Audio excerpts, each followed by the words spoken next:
In today's video, we hear from the founders and game developer of Snapships. But before we get into today's video, just want to share with you what the GGGG is for this month.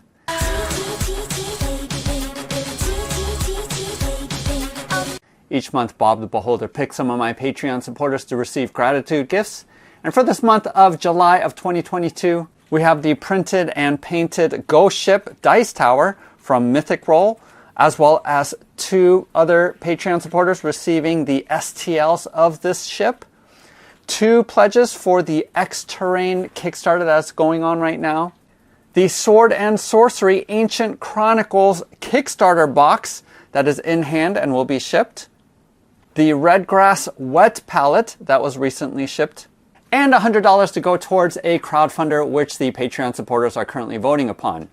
If you're interested, go ahead and use my link below to go to my Patreon page and see all of the details there. So a couple of weeks ago, I did do a Kickstarter preview video for Snapships, and that campaign is currently going on right now. If you haven't seen that video, make sure to check it out here, where I overview the game and the rules so that you can get a feel for how the game really plays. I am super impressed with the entire system, and this is a follow-up video just interviewing the co-founders as well as the game designer for Snapships. These guys are great, and Jeff in particular is a man after my own heart because he is a designer and hobbyist. He created these incredible 3D printed tanks when 3D printing was just beginning to start. They're just amazing. And so just talking with him has been a delight, as I feel like we are kindred spirits. But also Scott and Josh, we're going to be able to hear from them as well as they share a little bit behind the whole system of Snapships, as well as the game design and development that happened. So without further ado, let's go ahead and dive right in. I'm Scott Pease. I am one of the co-inventors and co-creators of Snapships. I did that with my good friend Jeff Swenny about a few years ago. We helped launch the toy line along with Play Monster, and now we're working with Josh over here on the board game version of Snapships, which is called Snapships Tactics and is on Kickstarter right now. And I'm Jeff Swenty, and everything Scott said. So I'm Josh. I am designer, developer, graphic designer over at Linvander Studios. We work on a lot of different licensed properties, specifically adapting them to board games.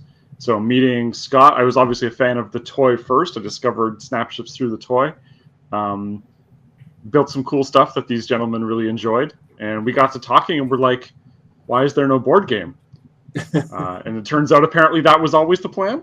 It was really interesting. I'll just say that we found Josh because he started posting pictures when the toy first came out of ships and things that were just like so much better than the things that like Scott and I even thought we could make with the system.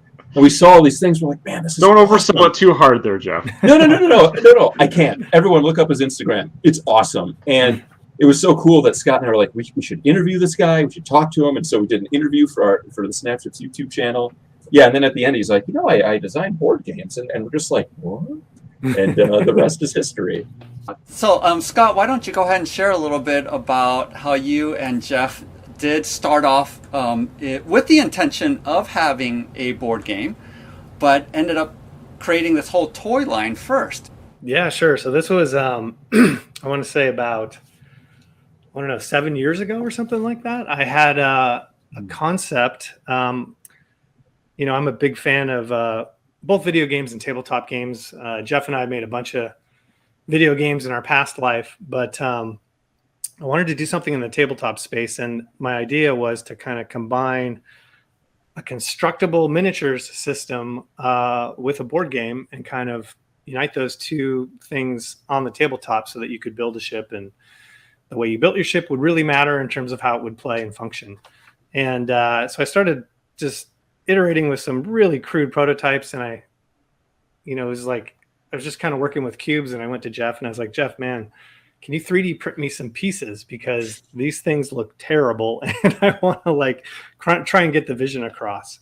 And so, yeah, Jeff, you want to take it from there? Yeah. So Scott and I worked together at a video game studio called Neversoft Studios a lifetime ago. And while I was working there, I started getting into 3D printing and designing, and I started making these scale replica tanks on 3D printers.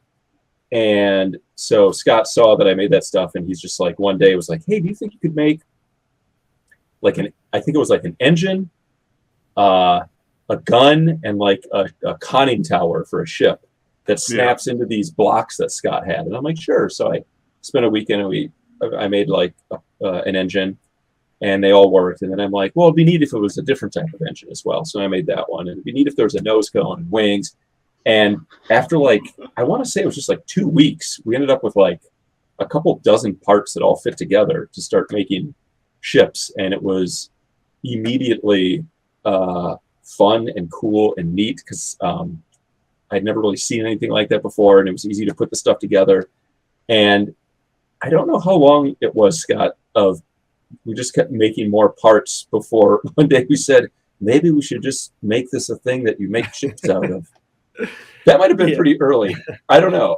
Yeah, I think it became clear as we started to iterate on the system that there was so much that we could do to try and perfect this building system, that trying to do that and design an entirely new game and do it all at the same time was just, it's what we call scope creep in the in the video game industry. It's just like too much to bite off at one time. So we kind of had to make a choice on which to drop. And obviously you can't have the game without the construction system. So we decided, let's focus on the foundation first. So that's what we did. We just iterated on this connection system, trying to make something that would be solid, stable, and then also look really awesome when it was all together. Like, we didn't want something that would look blocky or, like it was built out of modular pieces. Were you guys familiar with toy manufacturing? How did you go from a background in creating video games, to creating a physical toy product? Well, we spent a couple of years bumbling around going, how the heck does this stuff work? What's going on? We did make a few plastic pieces for one of our video games. Oh, that's right. Yeah, that's true. We worked. We ran the Guitar Hero series from like Guitar Hero 3 onwards. So I had some experience working on plastic prototypes and manufacturing, and just enough kind of knowledge to know it was kind of crazy in a whole new world that we had to really learn about. And we literally stumbled through all kinds of different problems in the beginning. I mean, our first prototypes had magnets that we used. Because magnets are awesome and super cheap. Magnets are super awesome. No, we had an entire iteration of the toy that was all magnetic. And when you would click the pieces together, it was the most satisfying thing. And then all these toy experts are like, those are going to literally kill people. And so we're like, so we can't do that. And then they're like, also they're very expensive. We're like, oh, we definitely can't do that.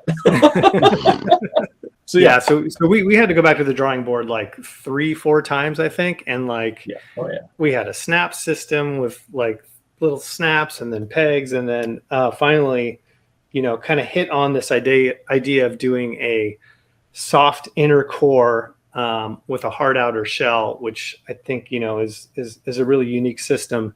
And the best part about it is we were able to 3D print it as well. Like, Jeff could print all the shells and I could print the cores, and we could glue them all together. And these are some of the early 3D printed prototype pieces before we had a company to work with us on it. That's great. Yeah, that was one of the really neat things is with where the 3D printing consumer stuff was when we started doing this is, I mean, we had all the stuff that allowed us to like actually make functional prototypes. So we printed, good God, thousands of pieces, and just kind of started hitting the circuit of like maker fairs and just having a booth with 1,000 pieces laid out. And then parents would bring their kids to Maker Faire and then leave their kids at our booth to like play with stuff for like hours and hours. And that was really, really interesting and fun. So what year did the actual toy come on the market? So it launched in late 2020, actually. Okay. like after those early years of messing around and trying to make things happen, we hooked up with Play Monster, which is a legitimate, awesome toy company with designers who know how to manufacture plastic properly and work with factory. Yeah, it was really fantastic finding Play Monster and working with them, because the designers that they had working on it just they really got it. They were really passionate about it, and like Scott said, it's been out for about a year and a half now, and there's 22 SKUs, which is like beyond what when Scott and I were first starting this, we were like, how do we get this made?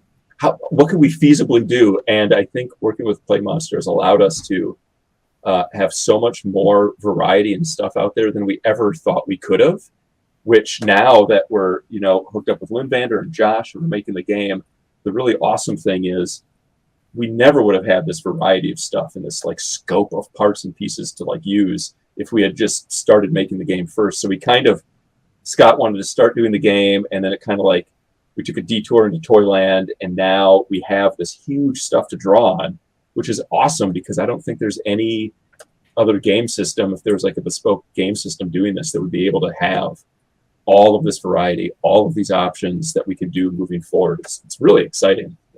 And yeah, it's like 700 pieces now, isn't it? Something like that. 700 unique pieces or something. You probably know better than we do. It's a scary number. Well, you're making cards for all of them. Yeah, that too. Yeah, there's a folder on my computer that are all just numbered. Yeah, so we can stick them on cards. But yeah, there are a lot. A scary number, which poses its own really interesting challenges for like adapting the game, because like we couldn't just do everything out of the gate. That would have been ludicrous. Yeah, wow. It's a lot. Yeah, that you're talking like, collectible card game core set design space with that kind of card pool. Just to begin with. So it's like a collectible card game, but then every card has a corresponding plastic piece as well. It has to be manufactured. So yeah, it's a lot of stuff. Well, you know what? The product actually hasn't been on the market as long as I thought. So, Josh, that means you actually didn't really get involved with Scott and Jeff until more recently, because if it came out in late 2020, did you get in contact with one another then last year in 2021? Is that right? Yeah, right. No, it would have been, I think it was late 2020, because I remember very late 2020. Yeah, I remember buying, a friend of mine on Facebook posted some Snapship stuff. I guess he had discovered them in Target or what have you, like right when they came out. I think when they first hit retail. And I was like, oh, that's pretty cool. They aren't available in Canada because I'm up in Toronto. But I ended up buying just like three little kits from Play Monster directly, and got them, popped them all open, built them. I was like, this is pretty cool. I like this a lot. This reminds me of some stuff that I've kind of been like circling around, like, oh, it'd be great if someone would do a thing like this. And oh, lo and behold, someone has. So I think about a week after buying the 3 kits and building them, I went back and bought 2 of everything. And just kind of went like, okay, we're in. Let's just start building some cool customs. Yeah, but you guys had a Discord live build party, which was pretty neat. You guys were like, oh, we'll show up. Come show us your stuff. So there's about 12 of us, because it was still really small back then, like kind of late. This is probably like fall 2020. There were about 12 of us on this call, and we're talking about all these cool things you can do with the toy. And I just kept doing this, like I just swooshed like a cool ship across the camera. This is a standard Falx. This is not that exciting. But I swooshed like a cool custom ship across the camera, and then they'd be like, "Whoa, someone did that with it," or like, "Oh, it did this part combo," or like this weird thing. And that was what kind of led to the, oh, they should interview me about these builds and I can show them off. So we shot that for YouTube. And then, yeah, like Scott was saying, it just literally, from there, it was like, oh, yeah, you make board games. Yeah, okay, cool. We should talk. And then they found out that not only do I make board games, but like they had a pretty clear vision for the style of game they wanted to make out of Snapships. And it turned out that I had already designed a bunch of games that were like that style and were already out there and people were playing them and enjoying them. Specifically Heroes of the Aturi Cluster, which is a fan-made, I say fan-made because I did it back before I was even like in the industry, but it was just a free PDF that you can go download that turns X-Wing into a fully cooperative co-op game, campaign game with an automated opponent.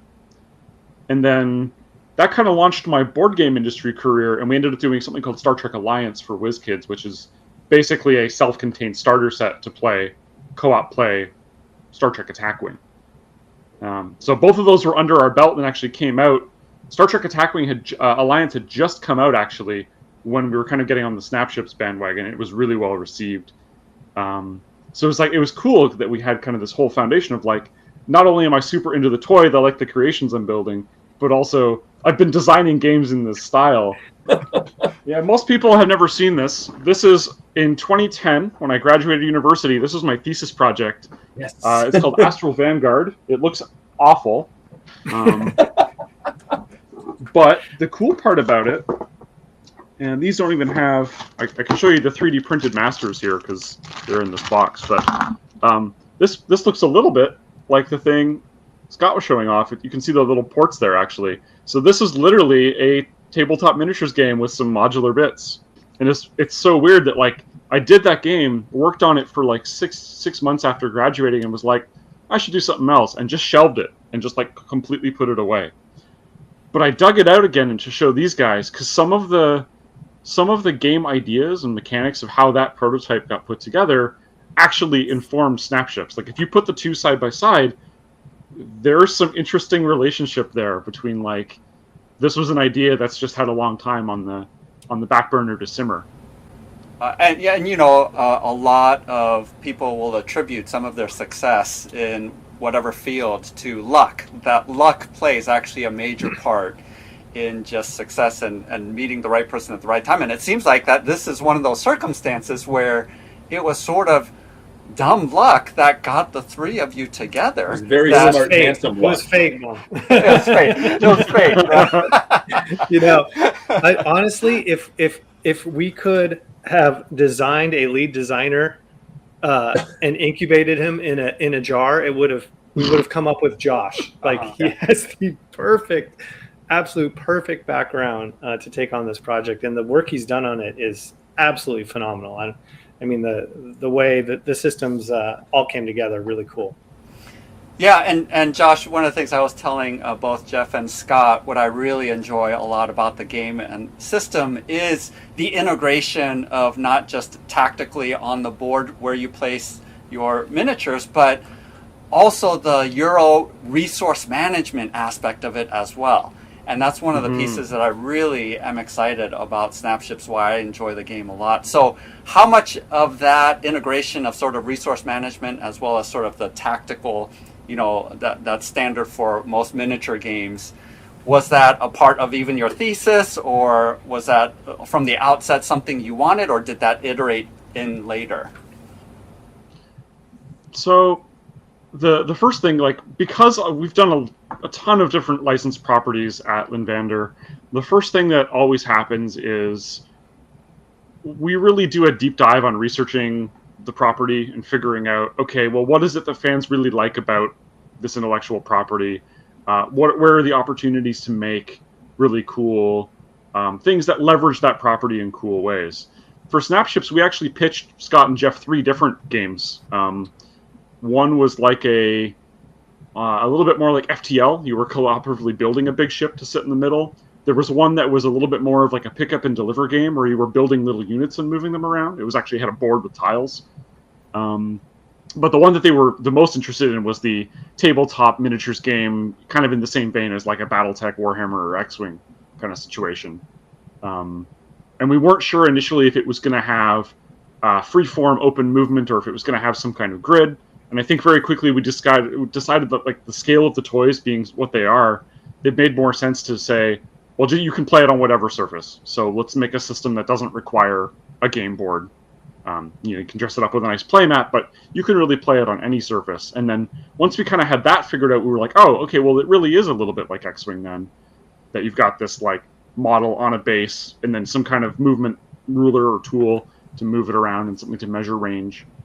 But the thing about the kind of ship console aspect to it is we did all kinds of ideation early on about how we were going to integrate the toy in a way that was satisfying.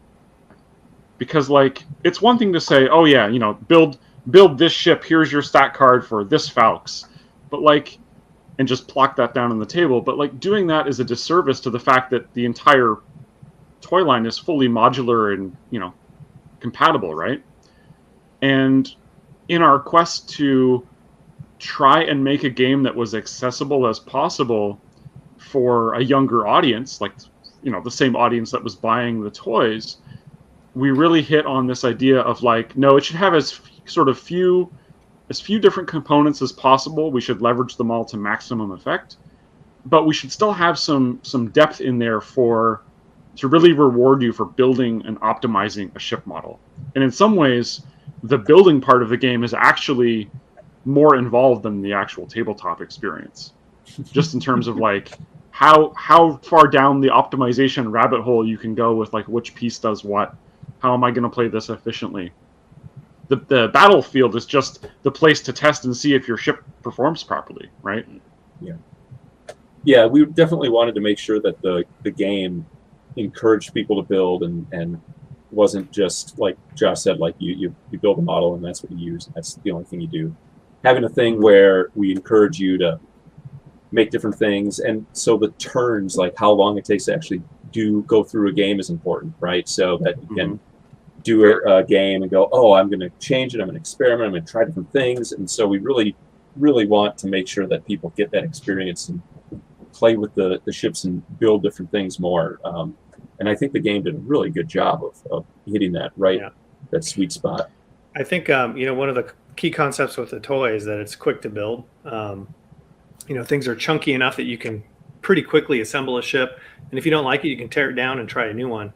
And we wanted to reflect that in the game as well. We wanted you to be able to sort of build out your ship and its abilities, get it on the battlefield, test it against another ship, see how it does, and then go back to the drawing board and be like, okay, I need a little more maneuverability, so I'm going to swap this around. I want some longer range weapons, swap this around, and just kind of repeat that cycle of like experimenting, battling, trying again, and kind of trying to optimize and really build really cool and unique units. Was definitely part of it. Yeah, and that really does harken back to a lot of traditional war games, tabletop war games, where you are coming up with army lists. And you have the people who are really hardcore going into tournaments that are maximizing, trying to min-max their army lists. And then there's, the other 90% of gamers who really just want to sit down, play a game relatively quickly. And I really do feel like what I like about this rule set is it is simple enough for kids to be able to come in, to be able to pick up the game and to play and even experiment a little bit, maybe even just choose aesthetics over actual capability, that the game system can handle that. But also for adults to be able to say, hey, be a little bit more serious about it and trying to maximize, okay, if I adjust my maneuverability, or what's my weapon loadout that I want to have, and then what are the faction differences, right? Because you're not legally supposed to mix up the different parts from the different factions. So I feel like it has hit that sweet spot of having enough simplicity that it draws in non-gamers into the game, but enough depth and tactics where if you want to take it deeper, you can. Mm-hmm. Part of what we were also able to accomplish there, we really looked at other miniatures games that had come before and realized that, like, because the ships are so big and so chunky, you're not going to field a squadron of 12 of these. Right. That is a huge buy-in that a lot of people wouldn't be prepared to make. So we really looked at it and said, okay, well, can we make a 2-ship duel super compelling and really quick and easy to play? Because if it is, then you can just play that one-on-one match and iterate your models and do all of that cool stuff.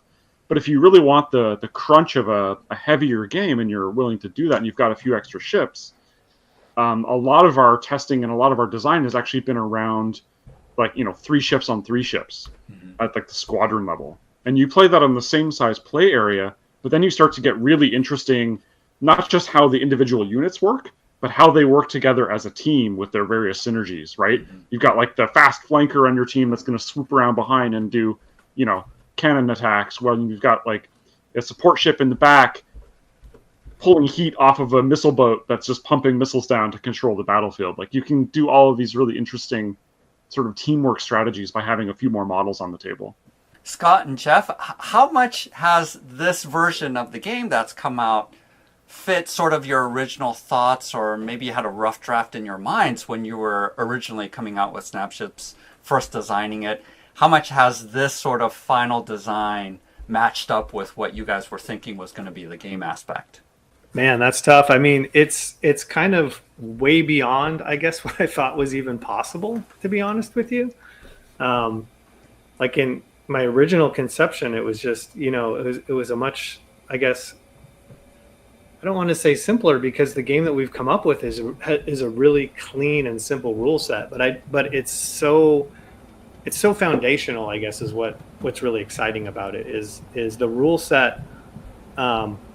Once you understand how, the basic icons work, there's so much you can do on top of it. And there's so many more units that we can bring into the fold.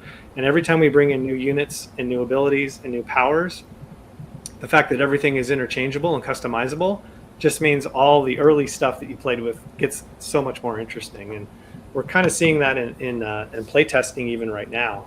We're seeing folks who are kind of shooting ahead into the future and playtesting some new parts and coming up with new squads and new unit types and new designs that I could never have imagined would work well together. They're also finding super broken stuff that, like, we gotta make sure that this piece in the launch set doesn't break things down the road Right. to do what we want to do there. So that's part of why we've given them such a far horizon, because yes, we know all these kits exist.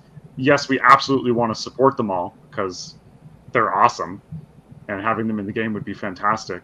But at the same time, it's like, oh yeah, you need to be aware of, like, if we're designing things now, they got to work down the road with some of these other things, and that communication is two directions in some ways, right? Like, you want to make sure that future kits don't break the game, but also that early kits don't completely warp the game's design space because one piece is a little bit too good, or we've set kind of the core economy of the game in not quite the right way. Yeah, and that seems like the biggest challenge, especially when you have a modular pieces like in Snapships, that you're not making, that there's enough balance, right? That's the challenge. Yeah. The more pieces that you're adding to the system, the greater the challenge is to make sure that everything, that there isn't a broken set that everyone is going to automatically get, because that is a guaranteed win. I find, like, points purchase systems, especially in war games, to be a lot of fiddly overhead. And it's a much more difficult design challenge to design all of the interchangeable parts on the same level so that they're costed by opportunity and not costed by points. But it makes the game a lot easier to get up and play, because you just have to grab a set of cards, check that they're the right types, and you're good. You don't have to then whip out a calculator and be like, well, this ship is 30 of my 100 squad points or whatever, and try and crunch it that way. We've gone the more challenging route, but I think because we've tried to opportunity cost them, and they've got that whole power and heat and venting economy in the game, that's really where the design challenge is for new parts. We just kind of have to figure out what, a part can do whatever we want, provided it has the right costing in terms of its power and venting and all of that. I'm just excited that the game, the foundational aspect that Scott touched on with how the system functions, is really exciting, because we have plans for moving forward. There's all the other kits that are out there. There's stuff that we're thinking of on the horizon that doesn't exist currently that could really expand this whole system. And our goal, obviously, is to end up making just the most comprehensive, exciting, awesome, constructible game system that exists, period. So it's really, really thrilling that right out of the gate, the base system is already so universally functional. It's really cool stuff. Great. Let's transition now and talk a little bit more about the Kickstarter campaign that is going on. I think I'm looking at the page here. There is 18 days left to go. There's 157,000 raised with 800 backers. And so are you guys feeling pretty good about the place of where the Kickstarter is at right now as the campaign is rolling along? Yeah, actually, we're feeling great about it. We've been kind of all up and down. A bunch of the hot lists and things like that, and kind of going toe to toe with some of the bigger, games that are out there at the same time. So that feels great. Obviously, we'd love to have even more folks jump on board. The more the merrier that we can get in there, and the more kits that we can get out into people's hands. That's going to be awesome. Yeah, and one of the unlocks that I saw is that you're providing STL files for missiles. Yeah. So I think I was surprised by that, because I didn't know if STL files would have been provided with such a physical game, right? Oh, there's a sample. What? Look at that! Look at that! Yeah, that idea actually came from our backers. Our backers suggested in the comments, man, wouldn't it be great if there were kind of 3D missile tokens that you could throw around instead of just the little paper ones? And we were like, Sure. yeah, it's work. Nice. Well, that's great, because It's so funny that people had that idea as well, because one of our earlier prototypes in the board game actually had physical missiles on stands. Like, missiles were items that you deployed. Right. And the current system is just sort of the ultimate evolution in streamlining that out to where it was really smooth to play and didn't confuse people when we showed them at conventions. Right. Yeah. I mean, I was already planning on printing out missiles anyway. If you guys were going to do that, I was going to do that anyway, right? So I'm glad that is the case. So that's interesting, because because of the background of this being a toy line before it became a game, I was sort of curious about how many of the people that are supporting the Kickstarter were coming from because of their connection with the toy, and how many were coming at it because they're gamers. And so I think I was surprised that people are commenting and saying, hey, throw us a bone and give us some STL files. That shows to me it's actually more along the lines of gamers. Even though a large percentage of gamers still don't have 3D printers, there is a good number of us who own 3D printers with the intention of blinging out our board games. So I think I'm thankful that it seems like you're getting a lot of actual gamers kickstarting this campaign. I don't know. My read on it is, we have some of the core fans who also like to play tabletop and are into snapships, and we're seeing a bunch of those people jump into the game as well. But really what the game is offering is a full-on tabletop system. So I do expect that the majority of our backers are coming at it purely for the game system, and that's really how we're talking about it and trying to get it out there.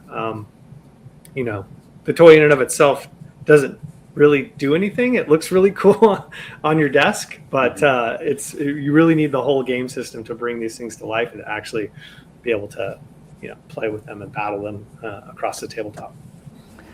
Yeah, and the funny thing is, for my channel, I'm receiving games all the time to review and things like that, and I have to say that your ships, this system, when you sent me the demo kit, it's the very first system that I've received where I instantly went on Amazon and I bought a bunch more ships. I think I was like you, Josh, where it was like, wow, this is so fun to put together, that I just went on and just bought a bunch of ships, and my son and I, we play, we put the things together and couldn't wait to play. And my son is actually a video gamer. He doesn't do a lot of tabletop gaming, but when he saw me putting the ships together, he was like, hey, what's that? And he came over and he started putting together ships and saying, oh, when can we play this? I really want to play this. So that's awesome. Yeah, definitely. And that was the draw as well. When you guys were at Gen Con last year, I saw your booth. I saw, the table with all of those pieces that people were just toying around with and playing with. That immediately just drew me to your booth. So it's for me, as a person who's a hobbyist who likes putting together, Jeff, like you, I like engineering stuff and creating stuff, 3D printing. It's merging those two hobbies together in a beautiful way. And having actual WYSIWYG, what you see is what you get, on the board, changing out missiles and parts of the ship. That's sort of, I've been waiting for a game system to do that. I've been waiting for an actual system that combines building with a really compelling rule set. So I'm just, if you can't tell, I'm totally sold on this. We did it. That's awesome. I'm glad that you enjoyed building this stuff. That's one of the things. Like when we work with Play Monster, the product division, the guys there are just so awesome that like when people get a chance to actually hold the pieces and put them together, they see the value in it. They see how well it all works. So it's awesome that you got to play around with it and then felt compelled to get some. That's great. Yeah, I think you also hit on something too, is that we do see this as a potential gateway for a lot of people who maybe are intimidated by hardcore miniatures games or just haven't played them. Or maybe even adults who play them but have kids who aren't quite ready for some of those.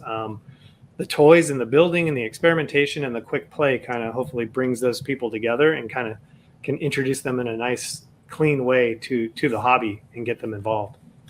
Yeah, absolutely. Well, doubly so with all of our automated opponents, right? Because right out of the box in the starter set, you can play head-to-head, or you can play whatever ship you want to throw together for either faction against its, put the other model on the table, whichever variant you built, and just give it a deck of cards to have the game battle against you. It's a great way to learn the rule set, even, or to play, two ships together as a team against the game, which I think is also a fairly untapped space in the miniatures game genre. Yeah, absolutely, because I know a lot of people who don't like sort of the head-to-head competition of a game, and a lot of people do enjoy co-op games, so I think you're capturing that side of gaming as well. And solo play, obviously, because you have an AI system, you can actually play solo. I do want to ask about the future. So it looks like you're having a successful Kickstarter.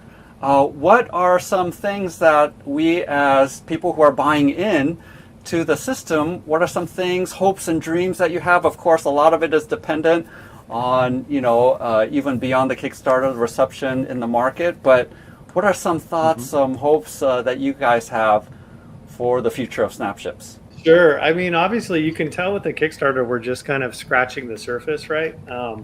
I talked a little bit earlier about scope control.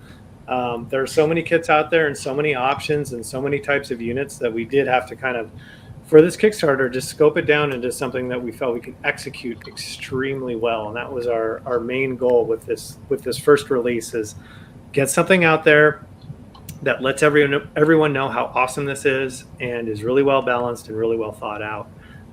Then beyond that, I mean, obviously because these kits existed, Josh went into it knowing kind of what's down the road already and thinking about that in terms of making sure that the rule system was set up to handle that future content. We're not quite ready to talk about what comes next, but I think you can pretty much start guessing about which ships and which systems you might, kind of see in the next expansion or iteration. There were a lot of rules and game development choices that we made specifically so that we could adapt with as few changes as possible some of the later stuff. I mean, it's no secret there's a tank. It's like, gotta do ground units at some point. What? But Josh, so, like having a system that can do both. Have legs. Well, there's that too, right? But making sure that our rule set is flexible enough and that the parts work in such a way that you'll be able to just sort of that won't feel like learning a whole new game afterwards. It'll just feel like awesome new content that plugs into the system you already know. Yeah, that's been a big priority. My focus is a lot on the physical aspect of the toy design stuff, and so I feel like there's so much potential for things we can do in the future for new parts and pieces, and it's amazing how like some simple parts can like structurally change what you're capable of doing with the system. And so I feel like we've gotten really good with the latest wave of toys of like kind of maximizing the types of parts and what you can make from them, that now there's a whole other world of things you can make with just some simple parts that if people are into the toy and they already have all these kits, that we'll be able to say you can reimagine so much, and then having a game that can like support that is definitely where I'm excited to see us go. Well, thank you so much. This has been really informative. As you can tell, I'm really excited about this game system. And viewers out there, if you haven't checked it out, definitely check out the website. Also check out the Discord, because I think There's a ton of creativity that's on the Discord. You can just go on, it's a public Discord site, and like Josh, there's people that are going bonkers with building these incredible custom ships.